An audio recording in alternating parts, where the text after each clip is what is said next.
अस्सलामुअलैकुम, आप देख रहे हैं GTV न्यूज़ और मैं हूं गौहर इशरत और मैं हूं रानी सैफुल्लाह खान। हेडलाइंस आपने जानी, आपको अपडेट करें। डिप्टी स्पीकर कौमी असम्बली की रूलिंग पर चीफ जस्टिस की सरबराही में सुप्रीम कोर्ट का लार्जर बेंच आज भी केस की समाअत करेगा। स्पीकर के वकील नईम बुखारी अटॉर्नी जनरल आज दलाइल का आगाज करेंगे। गुज़िश्ता रोज समाअत के दौरान सदर मुमलिकत ने आर्टिकल 184 के शिक 3 के तहत दायर दरखास्तों के काबिल समाअत होने पर एतराज जमा करवा दिया था। सदर मुमलिकत के वकील अली जफर ने मौक़िफ़ अपनाया कि आर्टिकल 69 आग की दीवार है जिससे अदालत फैलांग कर भी पार्लिमानी कार्रवाई में मुदाखलत नहीं कर सकती, जिस पर चीफ जस्टिस ने रिमार्क्स दिए कि आर्टिकल 69 अपनी जगह, लेकिन जो हुआ उसकी भी कहीं मिसाल नहीं मिलती। अगर इसे होने दिया गया तो इसके बहुत मनफी असरात हो सकते हैं। चीफ जस्टिस सुप्रीम कोर्ट की सरबराही में 5 रुकनी बेंच ने आईनी और सियासी बहरान अज खुद नोटिस केस की समाअत की। सदर मुमलिकत के वकील बैरिस्टर अली जफर ने डिप्टी स्पीकर की रूलिंग से दलाइल का आगाज करते हुए मौक़िफ़ अपनाया कि ज़ेर इल्तवा केस में पार्लियामेंट तबसरा नहीं करती तो अदालत भी पार्लिमानी कार्रवाई में मुदाखलत नहीं कर सकती। अदालती डायरेक्शन दरअसल पार्लियामेंट को हदायत देना होगा जो गैर आईनी है। चीफ जस्टिस ने इस्तफसार किया कि पार्लियामेंट आइन की खिलाफ वर्जी करे, क्या तब भी मुदाखलत नहीं हो सकती। वकील ने बताया कि स्पीकर की रूलिंग को हाउस खत्म कर सकता है। अदालत ने जायजा लिया तो स्पीकर का हर फैसला अदालत में आएगा। जस्टिस जमाल खान मंदोखेल ने कहा कि हर शहरी आइन का पाबंद है, क्या स्पीकर पाबंद नहीं। चीफ जस्टिस ने आर्टिकल 95 की खिलाफ वर्जी का नुक्ता उठाया। बैरिस्टर अली जफर ने कहा कि अदालत करार दे तरीके अदम एतमाद पार्लिमानी कार्रवाई नहीं तो ही जायजा ले सकती है। चीफ जस्टिस ने रिमार्क्स दिए कि रूलिंग के बाद असम्बली तहलील करके इंतखाबात का ऐलान किया गया। नून लीग के वकील से पूछेंगे अवाम के पास जाने में क्या मसला है। चीफ जस्टिस ने कहा कि ये केस आर्टिकल 95 की खिलाफ वर्जी का है, जहाँ आइन की खिलाफ वर्जी हो सुप्रीम कोर्ट मुदाखलत कर सकती है। जस्टिस एजाजुल एहसन ने पूछा कि क्या आइन शिकनी को भी पार्लिमानी तहफ़्फ़ुज़ हासिल है। जस्टिस जमाल खान ने इस्तफसार किया कि क्या सदर मुमलिकत वज़ीर आज़म से असम्बली तहलील करने की वजूहात पूछ सकते हैं। बैरिस्टर अली जफर ने बताया कि सदर वज़ीर आज़म की सिफारिश के पाबंद हैं, वजूहात बताना जरूरी नहीं। चीफ जस्टिस ने रिमार्क्स दिए कि आर्टिकल 69 अपनी जगह, लेकिन जो हुआ इसकी भी कहीं मिसाल नहीं मिलती। अगर इसे होने दिया गया तो इसके बहुत मनफी असरात हो सकते हैं। मुत्तहिदा अपोजिशन के रहनुमा फजलुर रहमान ने कहा कि वफाकी पार्लिमानी निज़ाम के तहफ़्फ़ुज़ के लिए आखिरी हद तक जाएंगे। इस्लामाबाद में सहाफ़ियों से गुफ्तगू करते हुए उन्होंने कहा कि गैर आइनी इक़दाम की फौरी तनसीख की जाए। उन्होंने ऐलान किया कि जुमे को यौम आइन तहफ़्फ़ुज़ मनाया जाएगा। मौलाना फजलुर रहमान ने कहा कि ये जमहूरियत के लिबादे में बदतरीन डिक्टेटरशिप है। डिप्टी स्पीकर की रूलिंग को किसी सूरत कबूल नहीं करेंगे। उन्होंने मजीद ये भी कहा कि पंजाब में कौन सा खत आया जो हुल्लड़बाजी की गई। जब तहरीक अदम एतमाद पेश हुई तो आपको खत याद आ गया। मौलाना फजलुर रहमान ने कहा हम मुल्क को इंतशार से बचाना चाहते हैं। ओपोजिशन का भानमती का कुंभा सुप्रीम कोर्ट को धमकियां लगा रहा है। पीटीआई की सीनियर रहनुमा फवाद चौधरी ने कहा यहाँ फैसले धौंस, धांधली और बदमाशी से हासिल करने हैं तो फिर खाना जंगी होगी। इस इंतशारी टोले से निमटना मुल्क की सलामती के लिए अहम है। फजलुर रहमान ने सुप्रीम कोर्ट को वाज़ेह धमकी दे दी है। फजलुर रहमान ने कहा कि फैसला इनके खिलाफ आया तो इसको नहीं माना जाएगा। पीटीआई रहनुमा शहबाज गिल का ट्विटर पैगाम लिखा कि फजलुर रहमान ने कहा फैसले के खिलाफ एहतजाज करेंगे। ये है इनके रवैये और ये खुद को जमहूरी कहते हैं। ये किसी को खरीदते हैं, अगर कोई ना बिके तो इसको धमकी लगाते हैं। Chairman Pakistan Peoples Party Bilawal Bhutto Zardari ने कहा है कि इमरान खान का कोई भी इकदाम इमरान खान को नहीं बचा सकता। इमरान खान की हुकूमत जा चुकी है, सिलेक्टेड राज का खात्मा हो चुका है। एक ट्वीट में बिलावल ने कहा कि तारीख में लिखा जाएगा कि कैसे इमरान खान को गैर जमहूरी तरीके से लाया गया और उसके जाते जाते आइन को भी आग लगा दी गई। एमकेएम पाकिस्तान के सरबराह खालिद मकबूल सिद्दीकी कहते हैं कि हमारा पीपल्स पार्टी से कोई इत्तेहाद या मुआहदा नहीं हुआ, सिर्फ वर्किंग रिलेशनशिप कायम है। कराची में जनरल वर्कर्स इजलास से खिताब में खालिद मकबूल सिद्दीकी ने कहा कि हमने अपने मुतालबात पाकिस्तान की आला क़यादत से मनवाए और इनके अंगूठे लगवाए हैं। अब हमारे मुखालफिन बेचारे अगर सड़क पर हमारे खिलाफ बैनर्स लगाने की सियासत भी ना करें तो फिर क्या करें। इनका कहना था कि सिंध समेत मुल्क भर में नए सूबे बनेंगे। ना कोई इत्तेहाद पाकिस्तान पीपल्स पार्टी से हुआ है और ना कोई मुआहदा। क्लियर है ये बात? तो जब बता रहा और तय हुआ है, बिलावल क्या कह रहे हैं, वर्किंग रिलेशन कायम हुआ है। हम एक नारों की अपने मुतालबों की फहरिस्त और मुतालबे क्या थे? ये लापता अफराद के पते ढूंढने की एक ख्वाहिश थी। ये जेलों में भरे हुए अपने नौजवानों को घर तक लाने की एक ख्वाहिश थी। ये हमारे दुखों की दास्तान, हमारे जख्मों की कहानी, ये लिखी हुई इन कागजात पे। जो 70 साल से लुटे हैं उसका पूरा एक हिसाब था इस कागज के अंदर। हमने ये मनवाया है कि सूबे धरती माँ नहीं है, धरती माँ पाकिस्तान है। और इस पाक धरती माँ को ज्यादा सूबों की जरूरत हुई तो ये सूबे बनाए जाएंगे और पाकिस्तान के अंदर कोई इतनी मुकद्दस सरजमीन नहीं है जहां सूबे ना बनाने की बात की जाए। सिंध में भी बनेंगे, पंजाब में भी बनेंगे, केपीके में भी बनेंगे, बलोचिस्तान में बनेंगे, जहां जहां जरूरत है वहां बनेंगे। वजीर आजम इमरान खान की जेर सदारत सियासी कमेटी का इजलास आज फिर होगा। इजलास वजीर आजम इमरान खान की रिहाइशगाह बनी गाला पर होगा। सुप्रीम कोर्ट में खुद नोटिस केस से मुतालिक मुशावरत भी की जाएगी, जबकि वजीर आजम को अदालती केस पर ब्रीफिंग भी दी जाएगी। इजलास में मुल्क की सियासी सूरत हाल और आम इंतखाबात से मुतालिक हिकमत अमली भी बनाई जाएगी।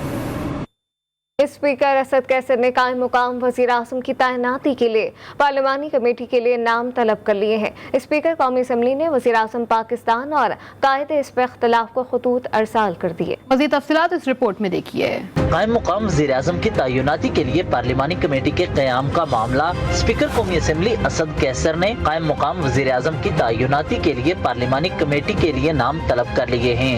स्पीकर कौमी असम्बली ने वजीर आज़म पाकिस्तान और कायदे हिज़्ब इख्तलाफ को खतूत अरसाल कर दिए। स्पीकर असद कैसर ने खतूत आइन की शिक 224A1 के तहत तफवीज़ इख्तियारात के तहत लिखे। पार्लिमानी कमेटी के लिए वज़ीर आज़म पाकिस्तान और कायदे हिज़्ब इख्तलाफ से 4 मेंबरान के नाम मांग लिए गए। मुस्लिम लीग नून की रहनुमा मरियम नवाज ने ट्विटर बयान में कहा है कि अब सिर्फ फराह गेट कमीशन बनेगा। सोशल मीडिया पर हर तरफ फराह खान के चर्चे हैं। कोई इनके हैंडबैग की कीमत पर हैरान है तो जूती की कीमत गंवाना भी दिखाई देता है। ये फराह खान आखिर हैं कौन, आपको भी बताते हैं इस रिपोर्ट में। फराह का क्या किरदार था यहाँ पे, कहाँ पैसे जाते थे? बुज़दार साहब जो थे वो चीफ मिनिस्टर पंजाब नहीं, फराह चीफ मिनिस्टर पंजाब, और उसके सारे कनेक्शन बनी गाला से मिलते हैं। खातून अव्वल बुशरा बीबी की दोस्त फराह के इन दिनों सोशल मीडिया पर बहुत चर्चे हैं।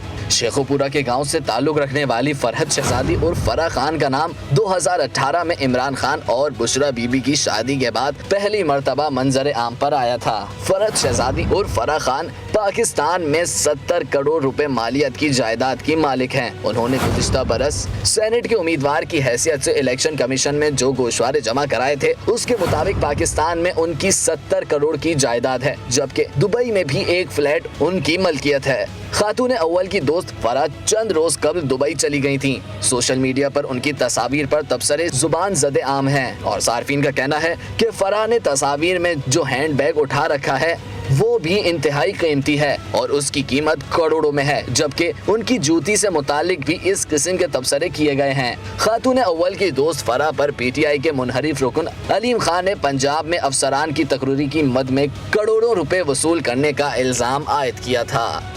इमरान खान पाकिस्तान के वजीर आज़म और मकबूल लीडर हैं। इन पर दबाव डालना मज़ाहिक आखेज़ है।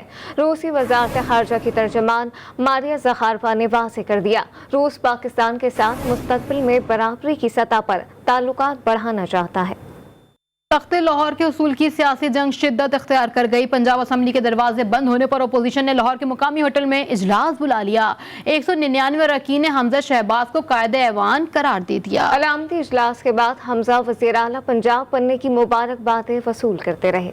पंजाब असम्बली में लगा ताला तो अपोजिशन ने निजी होटल में इजलास कर डाला। हुकूमत की जानिब से पंजाब असम्बली का इजलास 16 अप्रैल को तलब किया गया तो मुत्तहिदा अपोजिशन ने लाहौर के मुकामी होटल में सूबाई असम्बली का अलामती इजलास बुला लिया।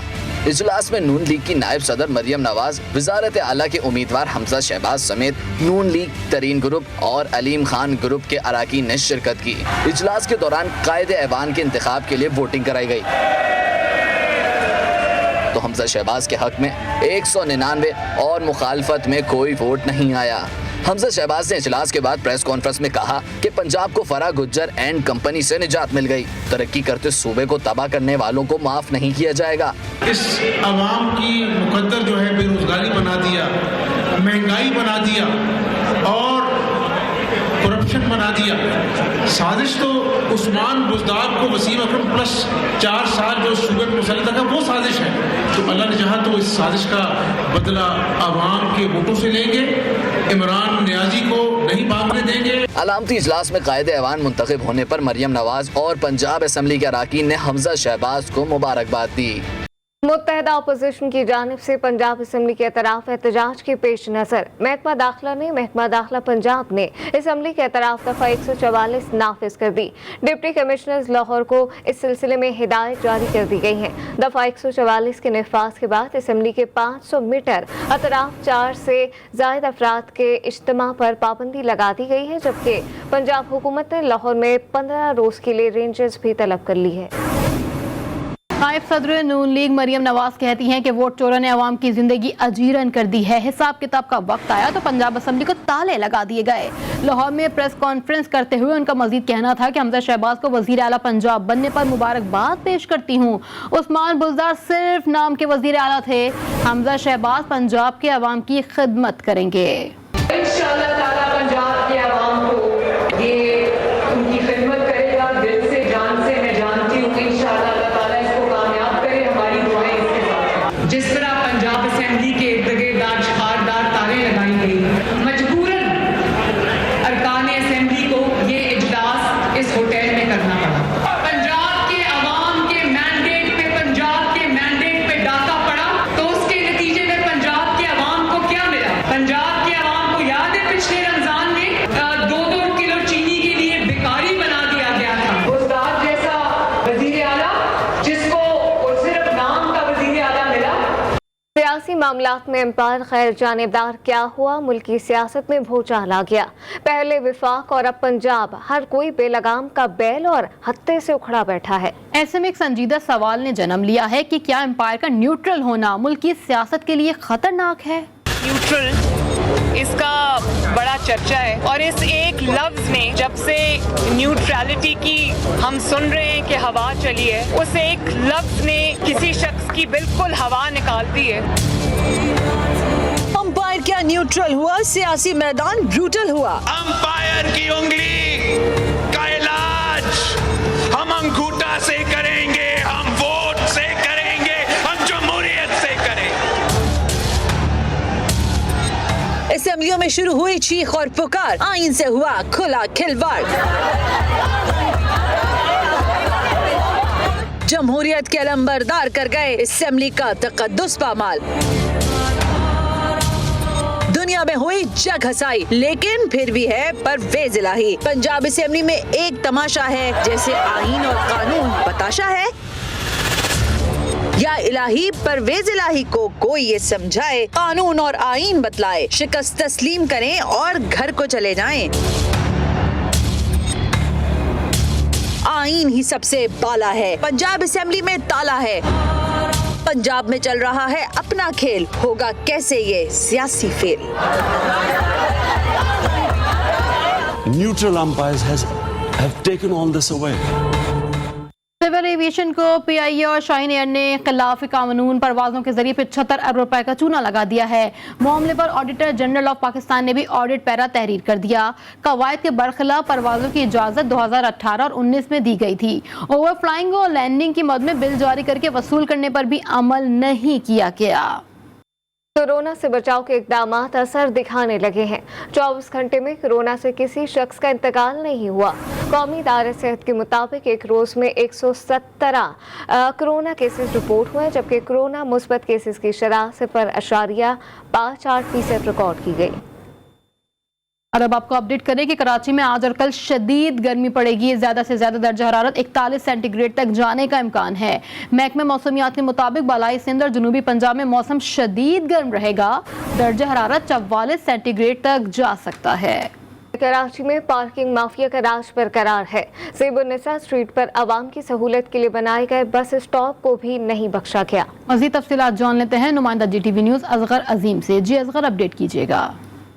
देखिए, इस वक्त मैं मौजूद हूँ सदर में, ज़ैनब स्ट्रीट कहलाती है ये, और यहाँ पर मैं आपको बताऊँ कि हुकूमत ने रमज़ान से कुछ दिन कबल ये बस स्टैंड लगाया था कि रोज़े में रोज़ेदारों को तकलीफ़ ना हो और वो अगर अपनी कन्वेंस का इंतज़ार कर रहे हैं, बस का इंतज़ार कर रहे हैं, तो वो यहाँ बैठ सकते हैं। लेकिन आप देख सकते हैं कि पार्किंग माफिया ने इसको चारों तरफ से मोटरसाइकिलें इस तरीके से खड़ी कर दी है। सिर्फ 20 रुपये की खातिर लोगों को इस सहूलत से महरूम कर दिया गया है। तो ऐसा लगता है कि DMC साउथ वो भी पार्किंग माफिया के आगे बेबस है, KMC भी पार्किंग माफिया के आगे बेबस है, और ये पार्किंग माफिया जब चाहे जहां चाहे अपना धंधा शुरू कर सकते हैं। सिर्फ 20 रुपये के खातिर इतनी बड़ी सहूलत है जो कि रमज़ानों में जो है आवाम के लिए हुकूमत ने दी थी, उसका जो है वो ये हाल किया गया है कि आप वहाँ पर लोग बैठ नहीं सकते। हमने लोगों से बात की है, कहते हैं बामुश्किल अंदर जो है दाखिल होते हैं और थोड़ी देर अगर बैठना चाहें तो थोड़ी देर बामुश्किल बैठ पाते हैं। लोगों ने अपील की है जो है DMC से, KMC से, मुतल्लिका इंतज़ामिया से, ट्रैफिक पुलिस से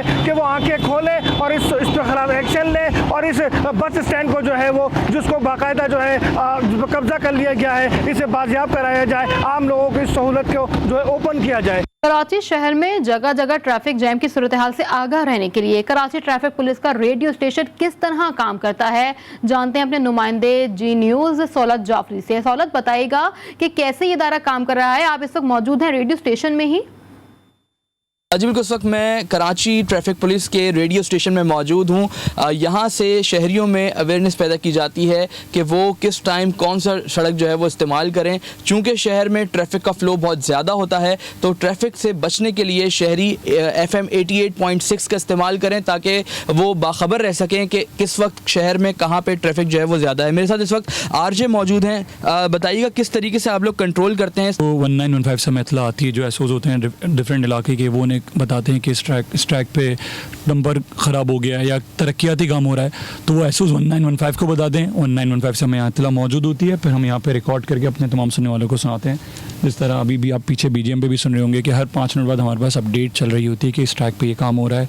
इवन हमारे पास अगर किसी ट्रैक पे ट्रक ख़राब होता है तो उसकी भी हम अपडेट यहाँ पे लोगों को दे रहे होते हैं। बिल्कुल, उनका यही कहना है कि फ़ौरी तौर पर जो है वो ख़बर को इस रेडियो स्टेशन से जो है वो नशर किया जाता है और ये बात आवाम तक पहुँचाई जाती है कि इस सड़क को जो है वो इस्तेमाल ना करें क्योंकि यहाँ पे तरक्याती काम जारी है, या फिर इस सड़क के ऊपर जो है वो ट्रैफिक का बहाव बहुत ज़्यादा है।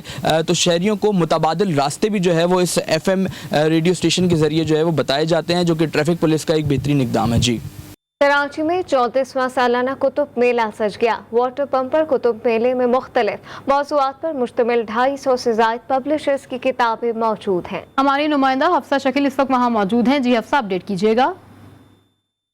जी बिल्कुल, इस वक्त मैं मौजूद हूँ वाटर पंप पे, जहाँ 34वां सालाना बुक फेयर का इनेकाद किया गया है, जिसमें तकरीबन 250 से ज़्यादा पब्लिशर्स की बुकों को सजाया गया है, जिसमें बच्चों की किताबें, फ़िलासफ़ी, हिस्ट्री, पॉलिटिकल बुक्स रखी गई हैं। इसी सिलसिले में हमारे साथ यहाँ की इंतज़ामिया मौजूद है, इनसे बात करते हैं कि ये सालाना बुक फेयर कब से इनेकाद किया जा रहा है और रमज़ान में इसका असल मकसद क्या है लगाने का। जी बताइएगा। ये बुक फेयर अल्हम्दुलिल्लाह 1988 से यहाँ पे लग रहा है, जिसको अब ये माशाल्लाह 34वां सालाना कुतुब मेला है। और रमज़ान में लगाने का बेनिफिट ये है कि हम लोगों को देखते हैं कि स्कूल, कॉलेजेस, यूनिवर्सिटीज़ वगैरह इस वक्त बंद हो जाती हैं जिस तरह, तो ये हमने एक बहुत अपॉर्चुनिटी अच्छी रखी है कि यहाँ पे मेले में इस वक्त हर किस्म की किताब मौजूद है। इस्लामिक से लेके बच्चों की सब्जेक्ट से रिलेटेड तमाम जनरल बुक्स जितनी भी हैं वो यहाँ पर सबको मुयस्सर हो जाएंगी। और माशाल्लाह यहाँ पर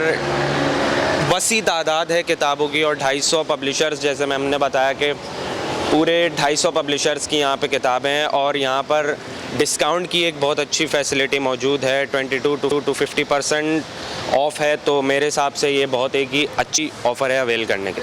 जी बिल्कुल, आपने देखा कि इनका कहना था कि यहाँ पे 20% डिस्काउंट रखा गया है बुक्स पे।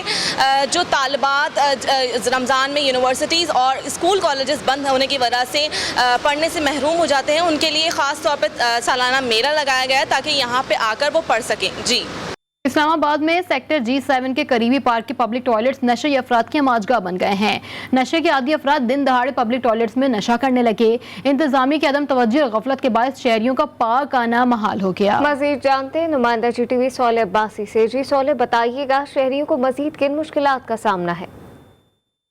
जी बिल्कुल, वफाकी दारुल हुकूमत के सेक्टर G7 मरकज़ के साथ बनाई गई पब्लिक टॉयलेट्स आज नशई अफराद की आमाजगाह बन चुकी हैं। मैं इस वक्त इस्लामाबाद के सेक्टर G7 जो सतारा मार्केट के साथ एक पार्क में मौजूद हूँ और यहाँ मेरे अकब में आप जो पब्लिक टॉयलेट्स देख रहे हैं, इनको बनाने का मकसद तो आवाम की सहूलत था, लेकिन आज ये पब्लिक टॉयलेट से मुख्तलिफ़ किस्म के नशे की लत से मुतासिर जो अफराद हैं उनकी ये आमाजगाह बन चुका है। यहाँ पर शहरी पार्क में तफरी के लिए आते हैं, लेकिन यहाँ आकर उनको अपने कुर्बो जवार में नशे अफरादी जो है वो नज़र आते हैं। ये पब्लिक टॉयलेट आज से 10 साल कबल यहाँ पर बनाई गई थी, लेकिन यहाँ पर रफ्ता रफ्ता नशई जो अफराद हैं उन्होंने इसको अपनी आमाजगाह बनाया हुआ है और यहाँ पे दिन की रोशनी में आपको जिस वक्त भी आप आएँ और यहाँ आपको नशई अफराद ही नज़र आते हैं। इंतज़ामिया की जानिब से इनकी तरफ कोई तवज्जो नहीं दी जा रही, कोई एक्शन नहीं लिया जा रहा। मुतअद्दिद बार यहाँ के जो अहलियान इलाका हैं उनके मुताबिक उन्होंने पुलिस को रिपोर्ट भी करवाई, मगर पुलिस जो है एक्शन लेने से कासिर है। तो ये जो नशे अवर अफराद हैं इन्होंने एक सरकारी अमलाक को अपनी आमाजगाह बनाकर दिन की रोशनी में अपने जो है वो धंधे को जो है वो जारी रखे हुए हैं, जिससे अहलियान इलाका और बिलखुसूस इस पार्क में आने वाले जो शहरी हैं उनके लिए शदीद जो है वो मुश्किलात का सबब बन रहे हैं। जी टीवी की खबर नशर होने पर वासा इंतजामिया हरकत में आ गई है। टोल्टन मार्केट से गुजरने वाले गंदे नाले की सफाई का अमल शुरू कर दिया गया। मज़ीद तफसीलात जानते हैं नुमाइंदा GTV न्यूज़ वहीद गुज्जर से, जिस वक्त डिप्टी मैनेजिंग डायरेक्टर ऑपरेशन गफरान साहब के साथ ही मौजूद हैं। जी वहीद, बताइएगा क्या कहना है गफरान साहब का?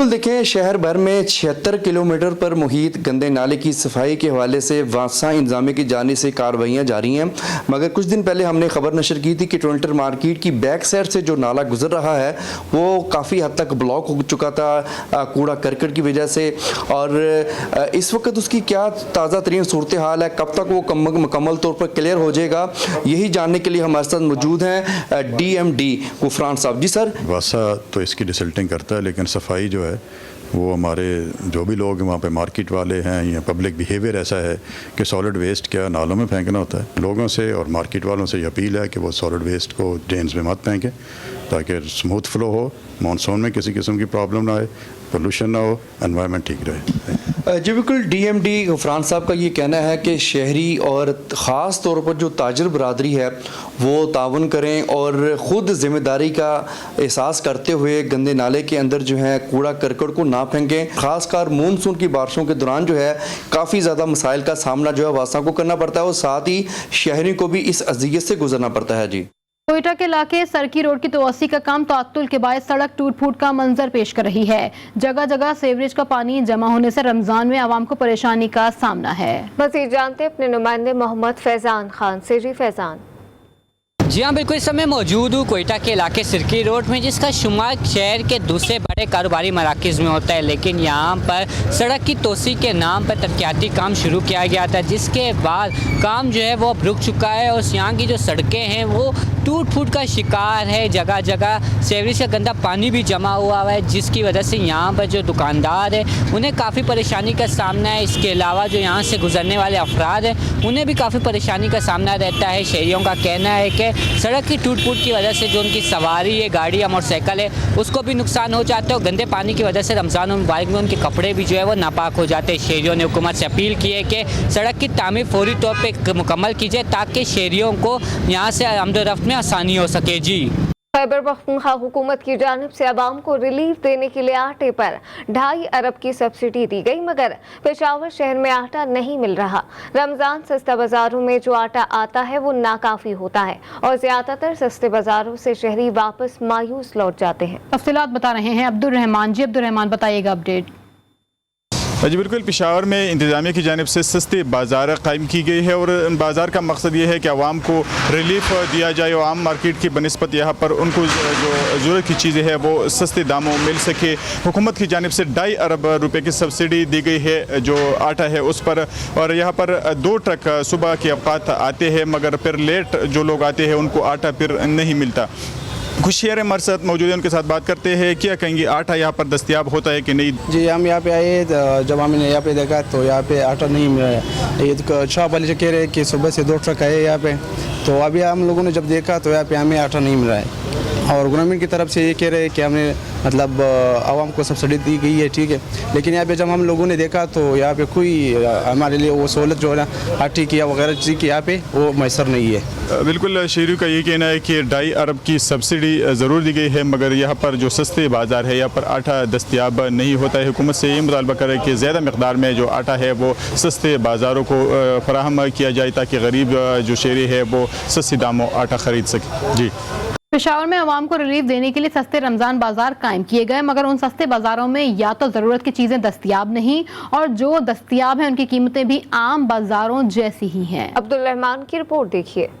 पेशावर में कायम सरकारी रमज़ान बाजारों से शहरों को रिलीफ न मिल सका। सस्ता बाजारों से अक्सर अशियाई ज़रूरिया गायब। कम कीमत पर अशिया खरीदने के लिए आने वाले शहरी मायूस होकर खाली हाथ लौट जाते हैं। जो ज़रूरत की चीज़ है वो तो बिल्कुल दस्तियाब ही नहीं है, और जो दस्तियाब है वो मार्केट के और ये सस्ता बाजार जो है इसका रेट सेम टू सेम है। शहरों का कहना है कि सस्ता बाजार में अव्वल तो पूरी चीज़ें मिलती ही नहीं और जो दस्तियाब है उनकी कीमत आम बाजारों से मुख्तलिफ नहीं। चीनी का या रूह अफ़ज़ा वगैरह बोतल जो आजकल रमज़ान में ज़्यादा ज़रूरत होती है वो तकरीबन मार्केट के हिसाब से बिल्कुल सेम प्राइस है।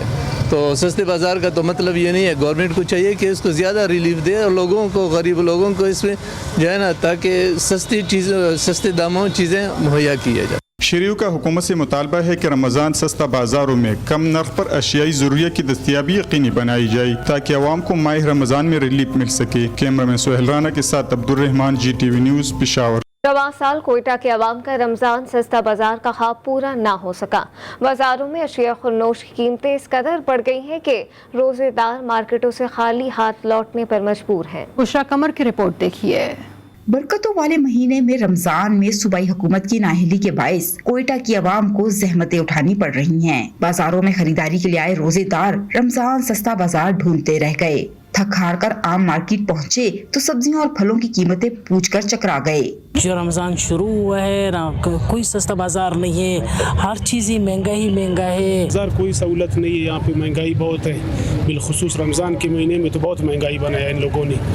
टमाटर 150 रुपये किलो दे रहे हैं। हर मरतबा जो है सस्ता बाजार लगता था, यहाँ पे भी सस्ता बाजार लग जाता था, लेकिन इस मरतबा कहीं भी नहीं लगा हुआ है सस्ता बाजार। दूसरी जानिब डिप्टी कमिश्नर कोयटा इरफान मेमन सूरत हाल के बरक्स दावे करते नजर आ रहे हैं। कल ही चीफ मिनिस्टर साहब ने एक मीटिंग की है, उसमें उन्होंने डायरेक्शन दी है, कुछ आइटम पे सब्सिडी गवर्नमेंट अनाउंस कर रही है, तो जैसे वो चीज़ें नोटिफाई होंगी तो आपको रमज़ान बाजार तो नहीं बट पर्टिकुलरली वो जो पॉइंट्स हैं जहाँ पे वो आइटम बिका करेंगे, जो जिस दिन पे सब्सिडी गवर्नमेंट अनाउंस करेगी वो आपको जरूर नजर आएंगे। अफ्तार में लजीज फल और गोश्त खाने के ख्वाब देखने वाले रोजेदार अब बमुश्किल महंगी सब्जियों और दालों से ही रोजा खोलने पर मजबूर हैं। कैमरामैन फतेह मोहम्मद के साथ बुशरा कमर, GTV न्यूज़ कोयटा। कोर्ट में घरेलू मुलाजमा को साथियों समेत इज्तिमाई ज्यादती का निशाना बनाने वाले मरकजी मुल्जिम कानून की गिरफ्त में आ गया। 21 साल इफ्रा के हमला होने पर मुल्जिमान से निजी क्लिनिक ले गए। मुल्जिमान ने नौमौलूद बच्ची को कत्ल करके अस्पताल के सहन में दफन कर दिया था। बच्ची की लाश बरामद होने पर पुलिस ने डॉक्टर इलियास और मुतासर लड़की के खिलाफ ही मुकदमा दर्ज कर लिया। गिरफ्तार मुल्जिम अब्दुल रज़ाक ने पुलिस की मिली भगत करके DNA रिपोर्ट तब्दील करा दी थी। मुतासरा लड़की का वालिद इंसाफ के हसूल के लिए अदालत पहुंच गया। अदालत के और रीजनल रिपोर्ट तलब करने पर भांडा फूट गया। पुलिस ने अदालती हुक्म पर मुल्जिमान के खिलाफ कार्रवाई का आगाज कर दिया। इस्लामी तहरीक हमास के सरबराह इस्माइल हानिया से अक़वाम मुत्तहिदा के सेक्रेटरी जनरल के खुसूसी LG बराए मशरिक़ वुस्ता टॉर वेनेसलैंड ने टेलीफोन पर बातचीत की है। मुलाकात में मसला फ़लस्तीन से मुतालिक ताज़ा तरीन सियासी और मैदानी पेशरफ पर तबादला ख्याल किया गया। इस्माइल हानिया के दफ्तर ने एक एलामिये में टेलीफोनिक राब्ते की तस्दीक की है। एलामिये के मुताबिक इस्माइल हानिया ने मगरिबी किनारे, गजा की पट्टी और यरूशलेम में सहूनी कातिलाना जराइम का जिक्र किया। उन्होंने अक़वाम मुत्तहिदा से मुतालबा किया कि वो यरूशलेम शहर और मस्जिद अक्सा में मगरिबी किनारे और मकबूजा सरजमीन से तमाम नमाजियों की रसाई को यकीनी बनाए। एक रिपोर्ट के मुताबिक खुराक के बहरान के बायस मगरिबी अफ्रीका के ममालिक में 2 करोड़ 70 लाख अफराद भूख का शिकार हैं। अक़वाम मुत्तहिदा ने मगरिबी अफ्रीका की इमदाद के लिए $4 अरब की अपील की है। इस रिपोर्ट को जारी करने वाली तंजीमों ने अक़वाम मुत्तहिदा की इस अपील की हिमायत की है। यूक्रेन और रूस के दरमियान जंग ने कई इलाकों में खुराक की किल्लत का खतरा पैदा कर दिया है। मौसमियाती तब्दीलियाँ और कोविड-19 की वबा में खुराक की सप्लाई को मुतासर मुतासर कर रही है। मगरबी अफ्रीका के खत्ते में गुज़िश्ता 5 सालों में खुराकी कीमतों में 20 से 30% इजाफा हुआ है। माशी बहरान और शदीद एहतजाज के बावजूद श्रीलंकन सदर ने मुस्ताफ़ी होने से इनकार कर दिया। गैर मुल्की मीडिया के मुताबिक श्रीलंकन सदर के दफ्तर से जारी बयान में कहा गया है कि सदर ओहदे से इस्तीफा नहीं देंगे और इस हवाले से पार्लियामेंट को भी आगाह कर दिया गया है। मुल्क में जारी माशी बहरान और शदीद अवामी एहतजाज के पेश नज़र श्रीलंकन सदर के मुखालफिन उनसे मुस्ताफ़ी होने का मुतालबा कर रहे हैं। मुल्क में गुज़िश्ता कई रोज़ से एहतजाज भी जारी है, जबकि शदीद माशी बहरान के सबब बिजली, गैस समेत खाने पीने की अशिया का भी बहरान पैदा हो गया है। खेल के मैदान से खबर शामिल करें। आपको बताएं कि इंटरनेशनल क्रिकेट काउंसिल ने प्लेयर ऑफ द मंथ के लिए नामजदगियों का ऐलान कर दिया है। आईसीसी ने पाकिस्तान के कप्तान बाबर आजम को प्लेयर ऑफ द मंथ के लिए नामजद किया है। आईसीसी की जारी करदा प्लेयर ऑफ द मंथ की फहरिस्त में वेस्ट इंडीज के ग्रेग ब्रैथवेट और ऑस्ट्रेलिया के कप्तान पैट क्यूमिंस भी शामिल हैं। साबिक कौमी क्रिकेट टीम के कप्तान शाहिद अफरीदी ने मीडिया से बातचीत करते हुए कहा कि जो भी हुकूमत आए उसे 5 साल पूरे करने देने चाहिए। 5 साल बाद कारकर्दगी का जायजा लेना चाहिए। शाहिद अफरीदी का कहना था कि मेरा सियासत में आने का कोई इरादा नहीं है। मुल्क में इंसाफ की कमी है और अमीर गरीब के लिए एक कानून होना चाहिए। उसको 5 साल देने चाहिए और उसी 5 साल की परफॉर्मेंस पे ही आवाम के पास जाके वोट के लिए जाना चाहिए। मेरे ख्याल में देखिए, कानून जो है वो एक छोटे आदमी के लिए भी है और बड़ा सा बड़ा ताकतवर आदमी, उसके लिए भी सेम कानून होने चाहिए। अपनी मर्जी से कानून बनाना, अपनी मर्जी से कानून को तोड़ना, ये समझ नहीं है। दुनिया फुटबॉल की अफसानवी शख्सियत डायगो मैराडोना की शोहरा आफाक शर्ट की नीलामी का फैसला कर लिया गया। शर्ट की कीमत कम से कम 40 लाख पाउंड मुख्तस की गई है। ये वो शर्ट है जो मैराडोना ने 1986 के आलमी कप के फाइनल में पहना था। अर्जेंटीना के साबिक कप्तान ने फाइनल में इंग्लैंड के खिलाफ मुतनाज़ा गोल स्कोर करके अपनी टीम को आलमी चैंपियन बनाया था। फुटबॉल माहिरीन ने इस गोल को हैंड बॉल करार दे दिया। बादजा ने भी इस बात का एतराज़ भी कर लिया था और गोल में गायबी हाथ का किरदार भी अदा किया था। इस वक्त ये शर्ट इंग्लैंड के साबिक फुटबॉलर स्टोहो की मलकियत है। यूएफा चैंपियंस लीग फुटबॉल के तीसरे क्वार्टर फाइनल के पहले मरहले में मुस्लिम स्टार करीम बेंजेमा की शानदार हैट्रिक की बदौलत हिस्पानवी टीम रियल मैड्रिड ने चेल्सी को 1 के मुकाबले में 3 गोल से शिकस्त दे दी। करीम बेंजेमा ने पहले हाफ में 2 और दूसरे हाफ में 1 गोल बनाकर अपनी हैट्रिक मुकम्मल की है। चेल्सी की जानिब से वाहिद गोल एवॉर्ड ने पहले हाफ में बनाया। कराची में रमजानुल मुबारक आते ही कराची की गलियों और सड़कों पर नाइट क्रिकेटर्स का राज है। नमाज तरावी के बाद से सहरी तक नौजवान शहर कायद में जगह जगह गुल्लियां उड़ाते नजर आते हैं। मज़ीद तफसीलात देखिए अनीफ माजोटी की इस रिपोर्ट में। रमजानुल मुबारक के आते ही कराची की सड़कें और गलियां नाइट क्रिकेटर्स ने आबाद कर दी।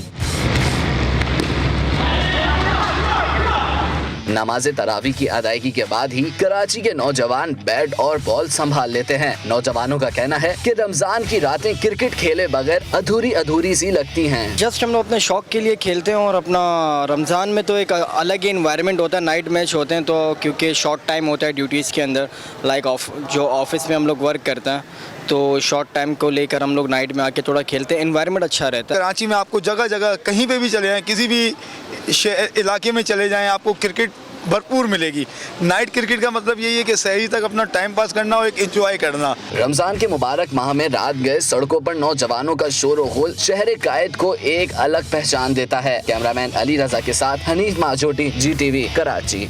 न्यूज़ बुलेटिन से फिलवक्त इतना ही। मज़ीद खबरों अपडेट्स के लिए आप विजिट कर सकते हैं हमारी वेबसाइट GTVnetwork.tv। बाखबर रहने के लिए देखते रहिए GTV न्यूज़, जी पाकिस्तान के लिए।